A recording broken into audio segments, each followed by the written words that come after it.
오늘 저는 하나님께 가까운 삶, 먼 입술의 고백 이런 주제로 말씀을 드리려고 합니다. 이 아침에도 하나님은 은혜를 사모하는 자에게 채워주실 줄로 믿습니다. 우리가 이제 미가서를 한 2주 정도 공부하는데요. 미가라고 하는 말은 미가야의 축약어인데 누가 여호와와 같은 분이냐 이런 뜻이에요. 네가? 내가? 여호와와 같다고? 아니야. 우리는 하나님이 아니잖아요. 그래서 미가서 전체를 읽을 때는 누가 하나님과 같은 분이시냐 이걸 늘 생각하시면서 미가서 전부를 읽으셔야 합니다. 이스라엘 백성들은 하나님 같은 존재를 굉장히 많이 섬겼어요. 그걸 우리는 우상을 숭배한다 그렇게 말씀드릴 수가 있습니다. 성도 여러분들은 하나님 같은 분이 누구세요?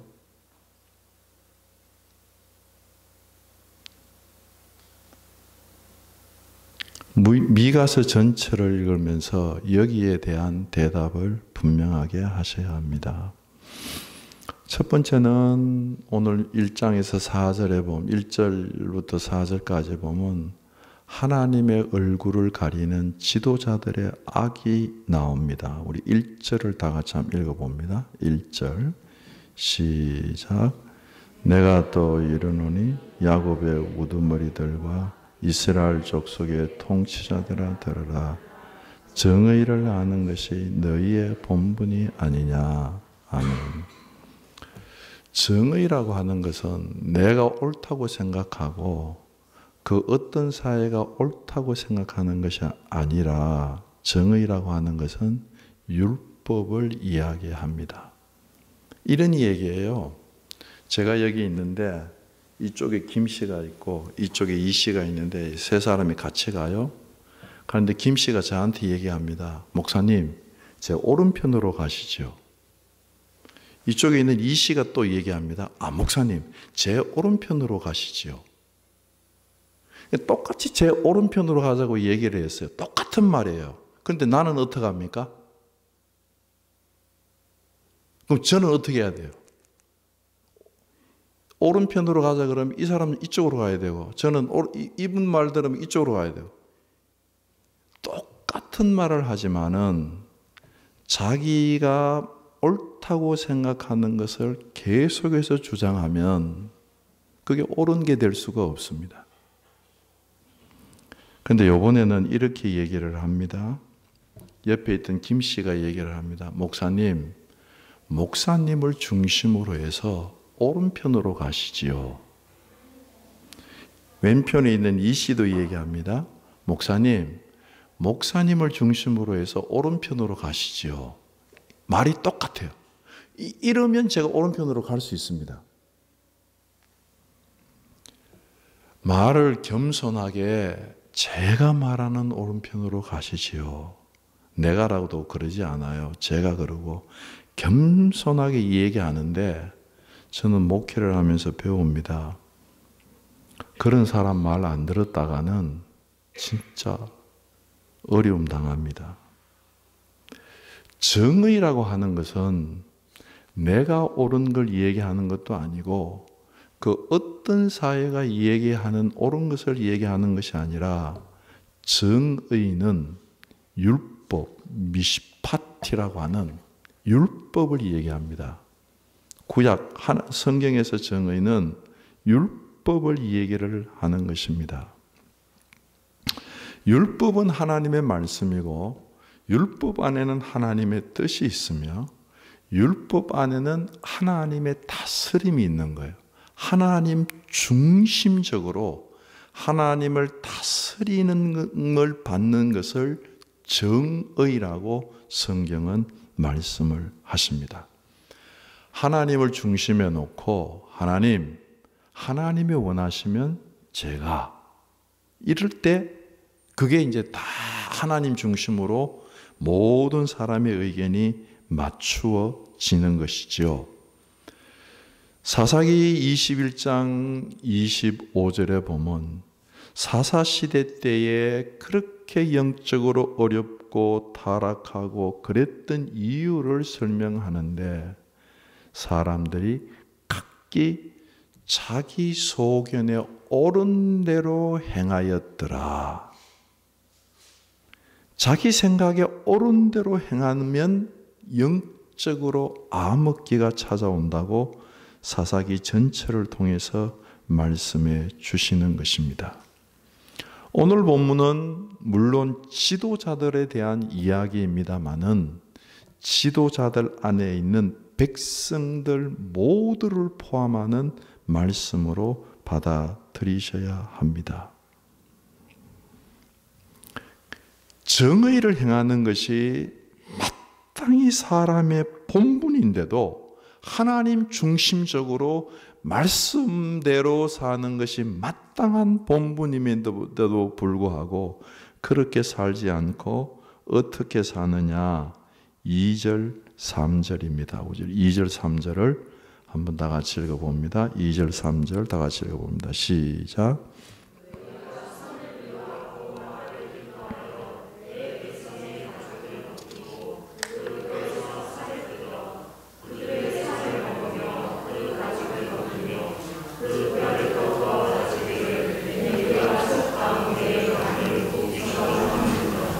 네.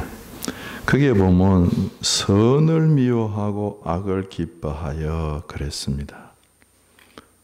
이 미움하고 기쁨은 같은 감정이에요. 사람의 감정이 내가 기뻐하는 걸 다른 사람이 하면 굉장히 기뻐요. 그런데 내가 미워하는 걸 다른 사람이 하면 내가 미움이 생깁니다. 그런데 선을 미워한답니다. 선은 미워해야 됩니까? 기뻐해야 합니까? 악을 기뻐한답니다. 악을 미워해야 됩니까? 기뻐해야 됩니까? 지도자들이 그렇다는 거예요. 그러면서 미가 선지자는 하나의 그림을 통해서 그 당시에 지도자들이 하는 모습을 이야기를 하는데 제가 어려서 천국 가신 어머님이 저희 집에서는 아주 게장국을 정말 맛있게 끓여주셨어요. 어디 갔다 오면 꼭 게장국을 끓여주셨어요. 게장국을 끓일 때 이렇게 제가 하도 얻어먹으면서 옆에서 이렇게 보니까 조금은 자세히는 모르는데 조금은 알아요. 먼저는 어머님이 밀로 고추장을 만드시더라고요. 그리고 게를 사가지고 와가지고 통째로 푹 구워요. 그러면 그 게 끓는 냄새가 이렇게 집안에 이렇게 맴돌면은 벌써 속에서 게장국 먹고 싶은 생각이 막 돌아요. 그렇게 푹 삶고 나면 국물은 그대로 두시고 고기만 건져내가지고 고기를 다 발라가 내세요. 내고 다시 뼈는 아까 삶았던 국물에 넣어가지고 또 막 끓이세요. 그리고 건져낸 고기는 칼로 이렇게 적당한 크기로 썰어서 그걸 일일이 손으로 다 찢으세요. 찢어가지고 그 밀로 만든 고추장에다 이렇게 버무려 가지고요. 따로 보관합니다. 그리고 그 삶은 그 국물에다가 각종 야채를 넣고 양념을 넣고 다시 푹 구워요. 근데 그 야채 중에 저한테 제일 기억에 남는 게 토란대예요. 꼭 토란대가 들어가요. 토란을 넣으셔가지고 하는데 그러면 이제 끓인 국물을 내가지고 거기다가 그 고기 버무렸던 거 넣어가지고 그걸 이렇게 하면 자기 식성에 맞게 밀고추장을 넣어서 간을 맞춰서 먹습니다. 얼마나 맛있는지 몰라요. 저희 아내가 사모님이 어디 게장국 먹을 스타일입니까? 근데 우리 집에 와가지고 게장국을 시어머니한테 배웠다는 거 아닙니까? 이렇게 맛있냐고. 오늘 본문 2절 3절에도 보면 그 백성들 지도자들이 게장국을 끓이고 있어요. 한번 보세요. 그 단어 하나하나를 한번 생각해 보세요. 백성들을 잡아다가 가죽을 벗겼어요. 살을 뜯었어요. 살을 먹습니다. 또 가죽을 벗깁니다. 칼을 뽑아가지고 뼈를 쳐가지고 냄비에다 놓고 소스에다 넣고 푹 볶아 삶아가지고 국물까지 백성들을 탈취하고 착취하고 피를 빨아먹는 모습을 그리고 있습니다.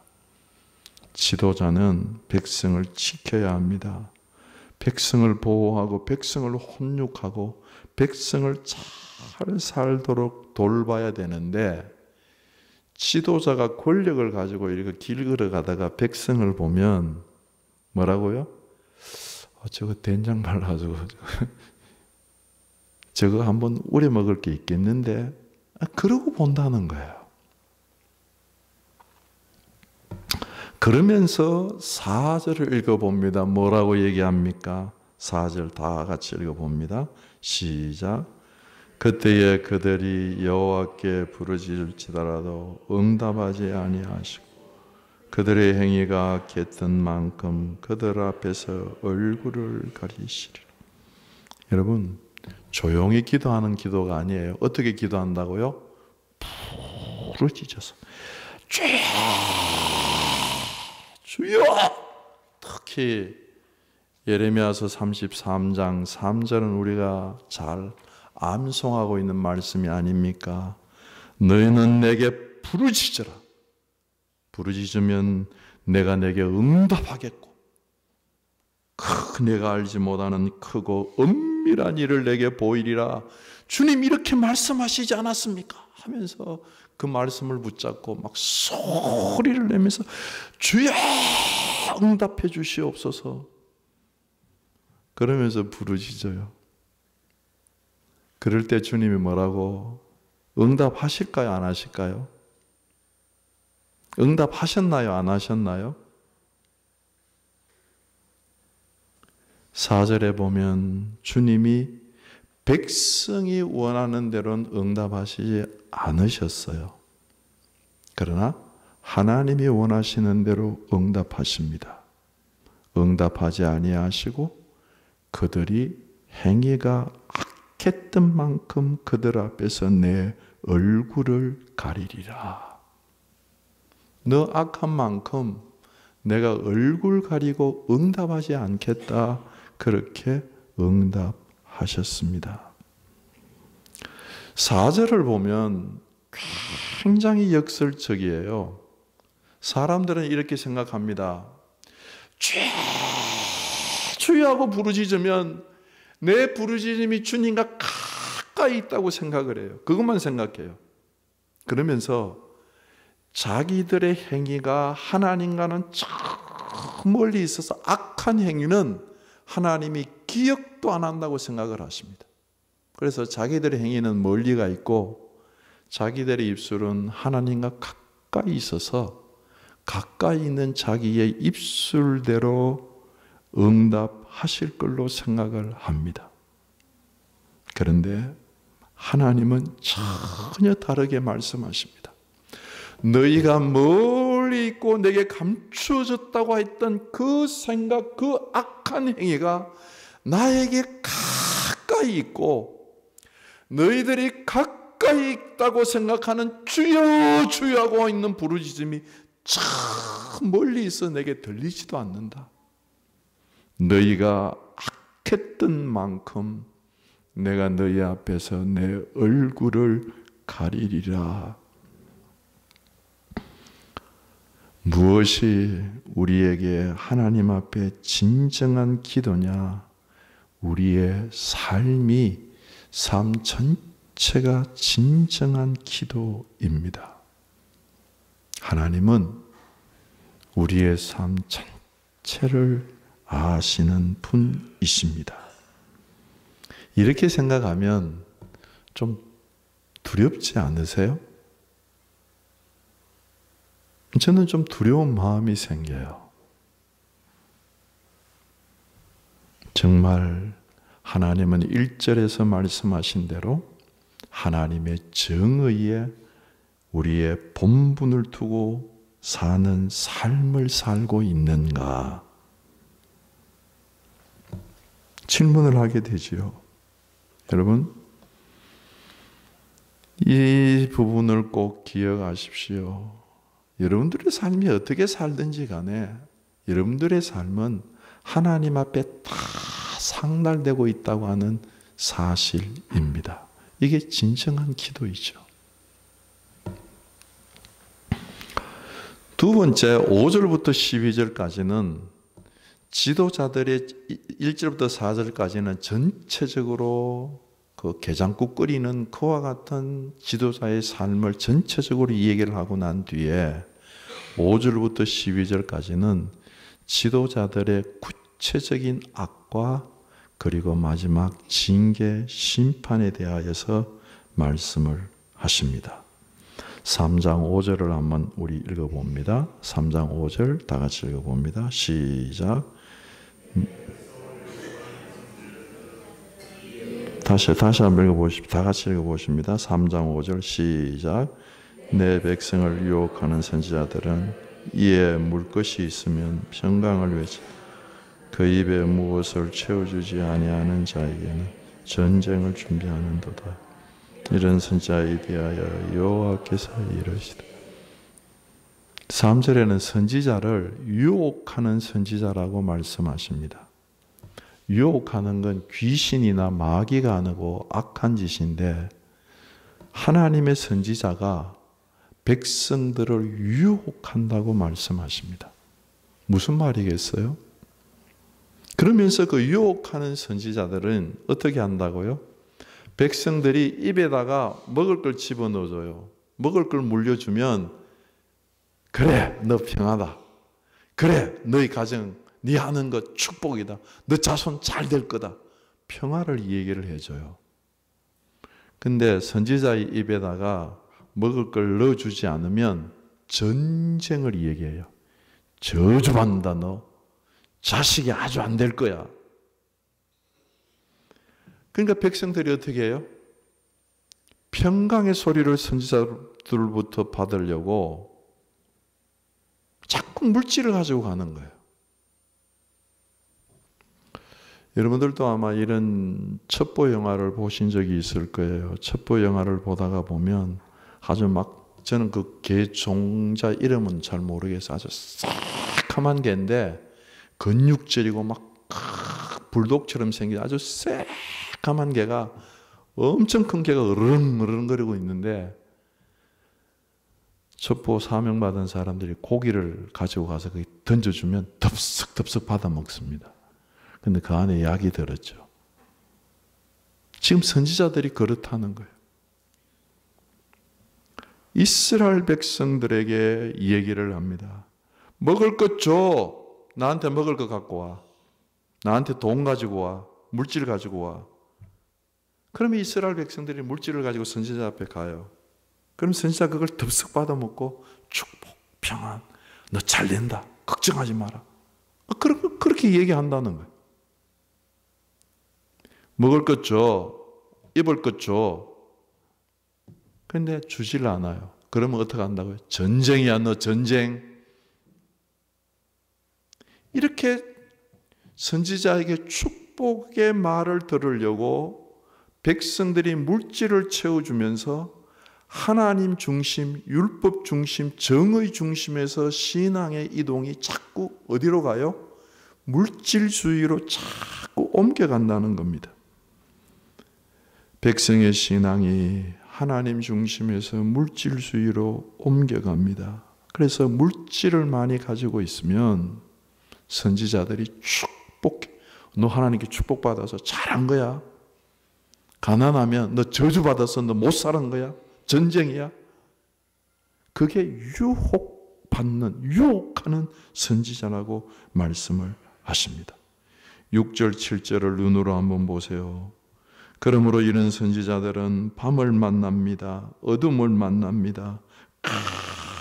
낮에도 깜깜합니다. 그래서 하나님의 응답이 없습니다. 하나님과 교제가 끊어졌다는 말씀입니다. 입술로 하나님은 얘기를 해요. 성경 말씀도 인용을 해요. 그런데 자기의 삶을 보면 하나님과 사귐이 끊어졌어. 하나님과 선이 끊어졌어. 이러면 백성들도 깜깜해집니다. 사회 전체가 깜깜해집니다. 총체적으로 부패했다고 그러죠. 이스라엘 백성들이 총체적으로 위에서부터 아래 백성들까지 영적으로 깜깜하고 어두워지고 밤을 만났습니다. 이런 총체적인 어려움 속에서 하나님의 응답이 없는 이런 시대 속에서 8절에 미가가 갈망을 합니다. 8절을 한번 다 같이 읽어보시죠. 8절 다 같이 읽어봅니다. 시작.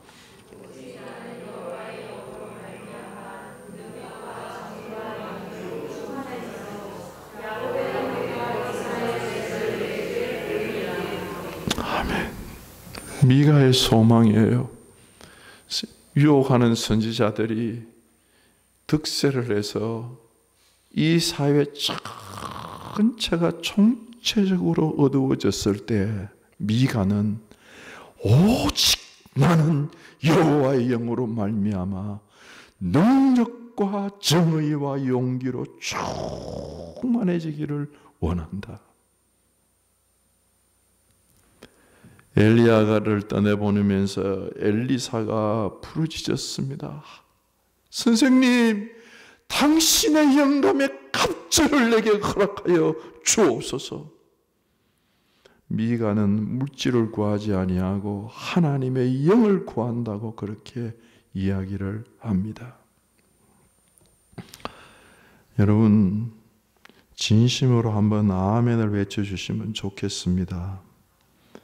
하나님의 영이 충만해서 하나님의 능력이 흘러 넘치시기를 바랍니다. 아멘. 그렇습니다. 하나님의 영이 충만해서 우리 속에 정의가 흘러 넘치시기를 바랍니다. 그렇습니다. 하나님의 영이 충만해서 용기가 흘러 넘치시기를 주의 이름으로 축원합니다. 그렇습니다. 그걸 원하는 거예요.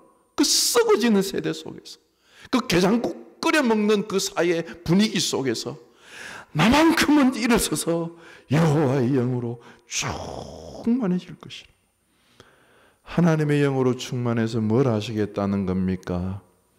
야곱의 허물과 이스라엘의 죄를 그들에게 보이리라.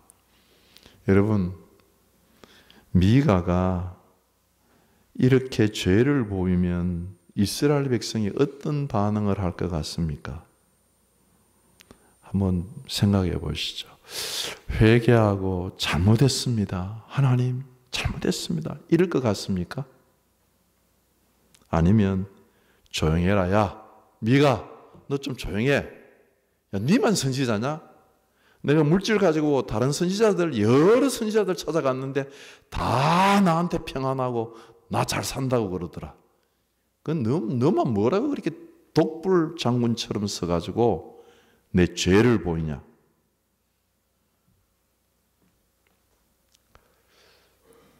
물론 회개하시는 분들도 계실 거예요. 그러나 대부분은 아마 이렇게 반발할 것입니다. 여러분, 교회에서 목회자가 여러분들의 잘못과 허물을 보이면 여러분들 어떻게 하시겠어요?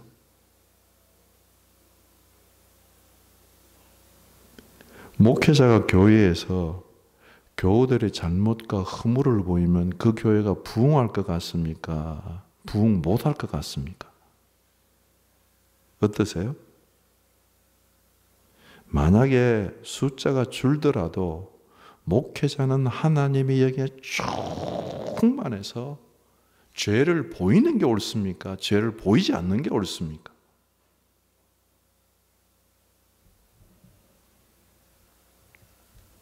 사랑하는 성도 여러분, 미가는 단호합니다. 나는 하나님의 영에 충만해서 능력과 정의와 용기로 충만해서 나는 그들에게 허물과 죄를 보일 것입니다. 왜 용기를 얘기하겠어요? 남의 죄를 지적하는 건 용기가 없으면 될 수 없는 일입니다.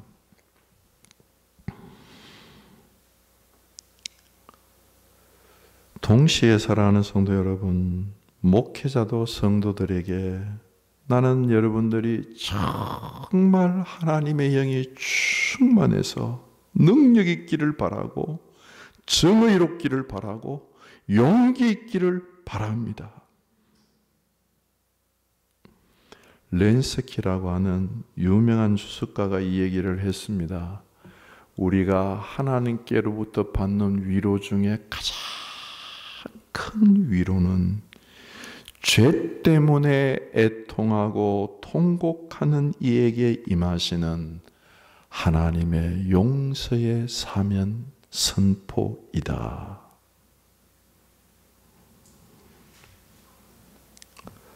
사도 바울은 고린도전서 9장 27절에 여러분들 아마 다 이 얘기 알고 계시는 이 얘기입니다. 내가 내 몸을 쳐서 복종하는 것은 내가 남에게 전파한 후에 나 자신이 도리어 버림을 당할까 두려워함이로다. 이 두려움, 신앙생활에는 이 하나님을 두려워하는 이 두려움이 있어야 돼요. 정말 요즘 교회 생활은 목회자도 성도들이 별로 간섭하지 않고 성도들도 목회자가 별로 간섭하지 못합니다. 자기 스스로 자기의 삶을 절제하지 않으면 하나님 앞에서 자기 스스로 자기가 결정하고 세우지 않으면 아무도 자기의 삶을 세워줄 수가 없어요. 두렵고 떨림으로 나 자신이 하나님 앞에 올바로 서 있는지 이런 참 경각심이 우리에게 있어야 된다는 말씀입니다. 9절 10절은 우리가 시간이 없어서 뛰어넘어서 11절을 한번 읽어보면 좋은데 한번 눈으로 보시죠. 제가 읽어볼게요. 한번 보세요. 11절 4절과 같은 말인데 좀 더 구체적인 말이에요. 11절 그들의 우두머리들 정치인들은 뇌물을 위하여 재판하고 그들의 제사장들은 싹을 위하여 교훈하고 그들의 선지자들은 돈을 위하여 점을 치면서도 뭐라고 말해요? 우리는 여호와를 의뢰하여 이르기를 여호와께서 우리 중에 계시지 아니하냐 재앙이 우리에게 임하지 아니하는도다. 가능한 얘기예요? 정치인들은 뇌물 중심으로 재판을 하면서 정치합니다. 선지자는 돈을 중심으로, 제사장은 싹을 중심으로 설교합니다. 이렇게 살면서도, 이렇게 악하게 살면서도, 물질 중심으로 살면서도 말은 뭐예요? 우리가 하나님을 의뢰합니다. 하나님 우리 중에 계십니다. 하나님 우리 중에 계시니까 우리가 어떻게 재앙을 받겠습니까? 4절과 동일한 말이에요. 그런데 좀 더 구체적이죠. 아주 구체적이죠. 좀 더가 아니라 아주 구체적이죠. 이 생각합니다. 사람들은 늘 생각을 해요. 내가 하나님 앞에서 행하는 악은 참 멀리 있어서 하나님이 보지도 못하고 내가 하나님께 부르짖고 하나님을 생각하는 것, 하나님을 의뢰하는 것, 그것만 하나님이 보시고 나와 함께 하시니까 내 속에 재앙이 없다. 그렇게 얘기를 합니다. 하나님은 정반대예요. 얘들아, 너희들이 멀리 있다고 생각한 그 모든 삶이 내 앞에 있다.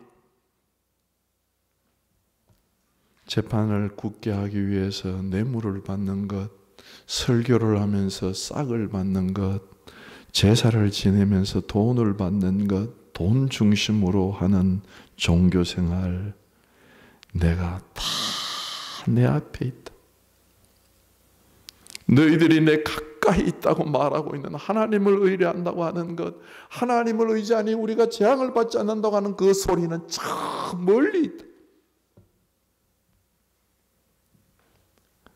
조금 전에도 말씀을 드렸던 것처럼 사랑하는 성도 여러분, 우리의 삶 전부가 우리는 하나님 앞에 드리는 기도입니다.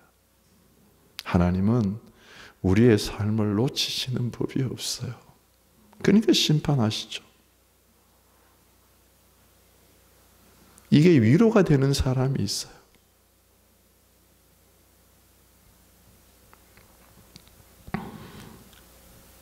그래서 12절에 보면 하나님이 징계하십니다.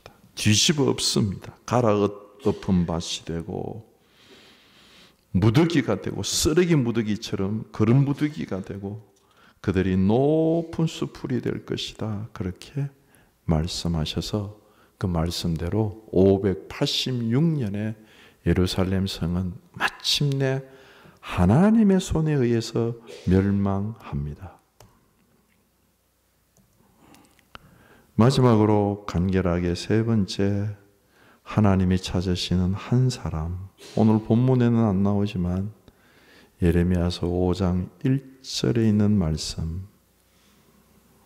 예레미야서 5장 1절에 보면 예레미야 시대나 미가 시대나 이사야 시대나 거의 다 같은 시대의 선지자들이에요. 예레미야나 미가나 이사야나 다 거의 같은 시대. 예레미야는 조금 이제 뒤의 시대지만요. 미가에게 굉장히 영향을 받은 사람이 이 예레미야입니다. 그런데 예레미야서 5장 1절 여러분들 잘 아시죠? 예레미야는 자기 시대의 예루살렘이 멸망할 걸 바라봤던 사람이에요. 미가가 바라봤던 그 멸망을 바라보는데 예레미야서 5장 1절에 보면 너희는 예루살렘 거리를 빨리 다니며 넓은 거리에서 찾아보고 알라. 너희가 만일 정의를 행하며 진리를 구하는 자 한 사람이라도 찾으면 내가 이 성읍을 용서하리라. 한 사람이라도 정의를 행하면서 진리를 구하는 자 한 사람이라도 찾으면 내가 이 성읍을 용서하리라. 그렇게 말씀하십니다. 입술의 고백과 삶의 고백이 너무나도 멀리 떨어져 있는 게 아니라 입술의 고백과 삶의 고백이 일치해서 1절에 말한 대로 정의를 구하는 사람, 하나님을 중심으로 해서 하나님 중심적으로 하나님을 찾는 그 한 사람을 찾으면 내가 이 성읍을 용서하리라. 그렇게 말씀하십니다. 5월 9일 날 우리가 참 대통령 후보자들이 자기가 되면 이 나라를 지키겠다고 하시는 분들을 우리가 많이 뵙습니다. 그런데 믿음직하지 못한 것 같아요. 제 느낌에는. 여러분, 이건 확실합니다. 내가 미가처럼 하나님의 성령이 충만하여서 권능을 회복하고 능력을 회복하고 용기를 회복해서 내 죄를 보고 다른 사람의 죄를 보고 민족의 죄를 보고 교회의 죄를 보고 회개하면서 죄를 끊어내고 진리를 행하면서 정의를 행하면서 하나님 앞에 서 있는 그 한 사람이 우리가 된다고 한다면 그 한 사람이 이 대한민국을 지키는 성벽이 될 줄로 믿습니다. 정말 우리나라를 지키는 것은 지금 우리나라를 좀 한번 보세요. 핵으로 해서 중국과 미국과 이 사이에서 끼어서 정말 답답할 때 있어요.